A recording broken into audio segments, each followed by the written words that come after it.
Bonjour Stéphane Ravier. Bonjour. Dans son discours prononcé hier à la cérémonie d'hommage aux 4 personnes tuées la semaine dernière par Mickaël Harpon à la préfecture de police de Paris, le président de la République a estimé que l'État, les institutions ne suffiront pas à vaincre, je cite, l'hydre islamiste. C'est toute la nation qui doit s'y consacrer.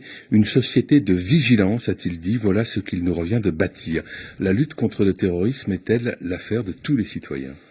Quel aveu du président de la République, un aveu d'échec, un aveu, je dirais même d'incompétence. Nous sommes en octobre 2019, souvenez-vous qu'à l'occasion des élections, la campagne des élections présidentielles, au lendemain d'un énième attentat sur les Champs-Élysées, il répondait qu'il n'allait pas établir dans la nuit un programme de lutte contre le terrorisme. Alors peut-être pas dans la nuit, mais en 2 ans quand même, il aurait pu faire un effort. Et 2 ans après, il nous avoue qu'il est incapable de tenir le pays, de mener une lutte implacable contre le terrorisme, et il en appelle aux Français. C'est un aveu d'échec et c'est très inquiétant. Il ne demande pas aux Français de prendre la place des services spécialisés. Il dit qu'il a besoin de la contribution de tout le monde, une société de vigilance, c'est de ça qu'il s'agit. Et d'ailleurs, 59 attentats évités, déjoués au cours des 6 ans, ce sont les chiffres que Emmanuel Macron a donnés hier, c'est bien la preuve que les services font quand même leur travail. Oui, qu'il y ait des failles, c'est une chose, mais les services font leur travail. Les services font leur travail avec les moyens qu'on veut bien leur donner, mais c'est le gouvernement qui ne fait pas son travail.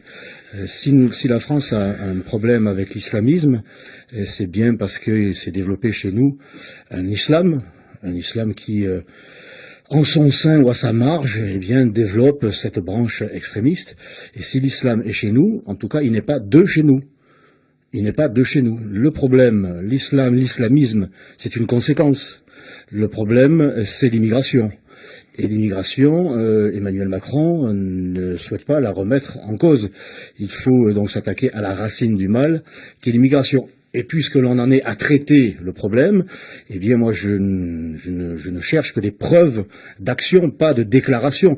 Emmanuel Macron est dans l'urgence, il faut absolument que la colère des Français soit contenue. Alors il fait des grandes déclarations, hydre islamiste, terrorisme islamiste. Oui. Lorsque nous les employons, nous, au Rassemblement National, et Marine Le Pen en particulier, nous étions taxés de xénophobie et d'islamophobie. Alors aujourd'hui on a le droit de dire la vérité, tant mieux. Mais que fait-il? Moi, lorsque je saisis le préfet, le représentant de l'État à Marseille, pour lui dire cette année encore, il y a les journées des musulmans du sud de la France, des journées qui sont organisées par l'UOIF, l'Union des organisations islamiques de France, qui est la branche française des frères musulmans. On me répond, vous comprenez, c'est une journée, une association privée, on ne peut rien faire.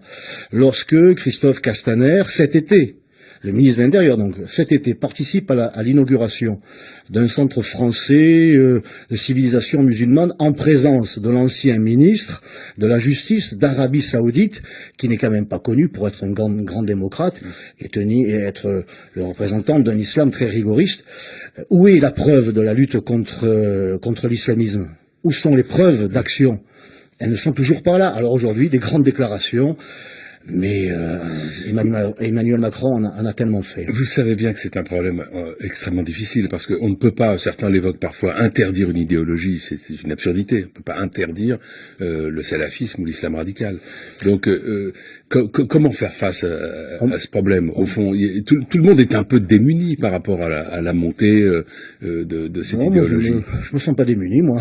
Quelle est la solution? Je me sens déterminé. Et il faut déjà sortir de ce terrorisme intellectuel et politique qui veut que lorsque l'on veut dénoncer l'islamisme, eh bien, on ne soit plus taxé d'islamophobie, de discrimination. Il va bien falloir regarder en face le problème.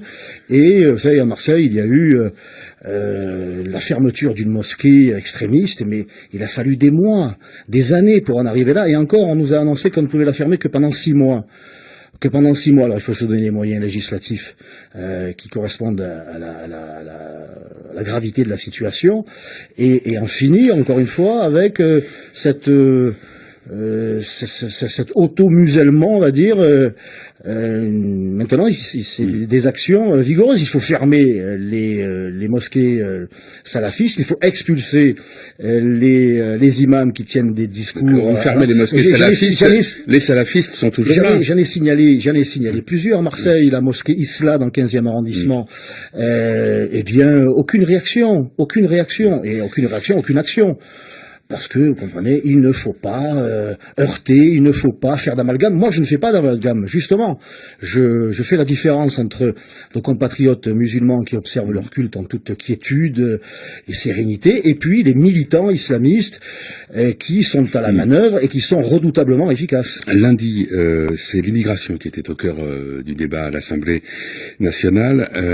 Dans son discours, Édouard Philippe a voulu écarter ce qu'il a appelé les fantasmes et les fausses solutions. L'immigration zéro, par exemple. D'ailleurs, le RN n'appelle pas aujourd'hui à l'immigration zéro, puisque Marine Le Pen parle d'un seuil de 10 000 immigrés par an. Il a voulu dénoncer également l'immigration de remplacement. Est-ce que vous croyez, vous, à cette théorie du remplacement intentionnel d'une population par une autre? Je ne crois pas en la théorie du grand remplacement. Je suis convaincu de la réalité du grand remplacement.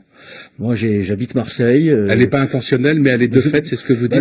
La politique d'immigration massive est intentionnelle, et tous les gouvernements qui se sont succédés l'ont soutenu. Et d'ailleurs, celui qui l'a le plus soutenu, c'est Nicolas Sarkozy. Aujourd'hui, c'est 256 000 entrées en 2016, je crois.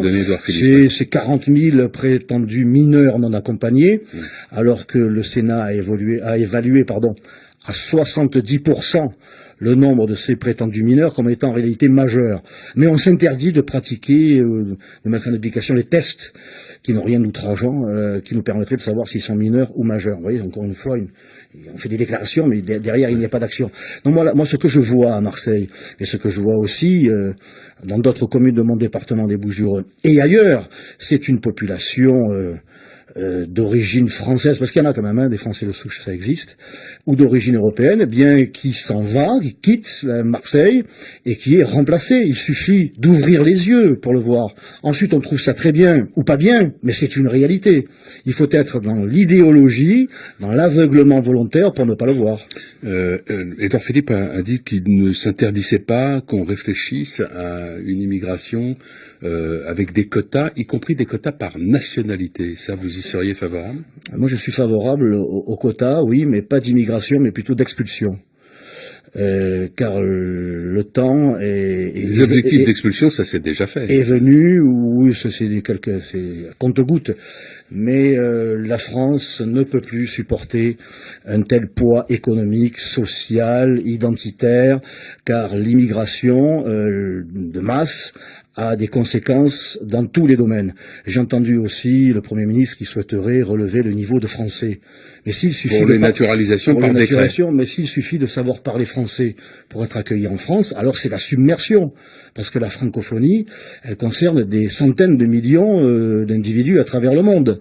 Alors, il serait trop facile de maîtriser plus ou moins le français pour pouvoir accéder en réalité à notre système social. Parce que, je rappelle qu'en 2016, seuls 7% des étrangers qui se sont installés dans notre pays étaient munis d'un contrat d'embauche.